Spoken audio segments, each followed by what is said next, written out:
20-ci sualda dəyərli şagirdlər bizdən ümumi trapesiyanın perimetrini soruşur.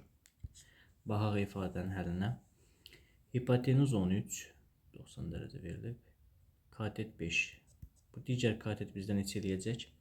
X kvadrat, katetlərin kvadrat cəmi bərabərdir hipotenuzun kvadrat cəminə. X kvadrat buradan olacaq. 25 bərabərdir 169. X kvadrat 144. Buradan x alıram 12. Bura oldu 12. İndi buradan bir düz xətti indirsək 10. Deməli burada artıq 10'dur. Bu 12'dirsə burada 12. 12, 15. Aha, bu x'i necə taparıq? Katetin kvadratı üzərinə gəl digər katetin kvadratı bərabərdir 15'in kvadratına. X kvadrat plus 144 bərabərdir 225.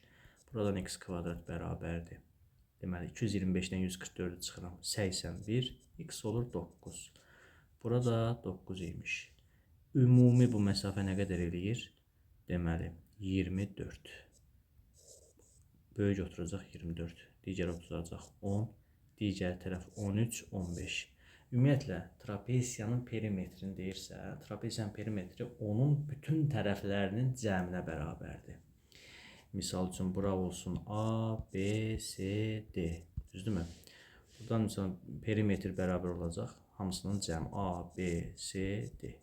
Biz də eyni qayda ilə perimetri tapsaq 13, 10, 15, 24. Toplayacaq neçə eləyir bu? Deməli 23 plus 39, 62. Cavab olacaq 62.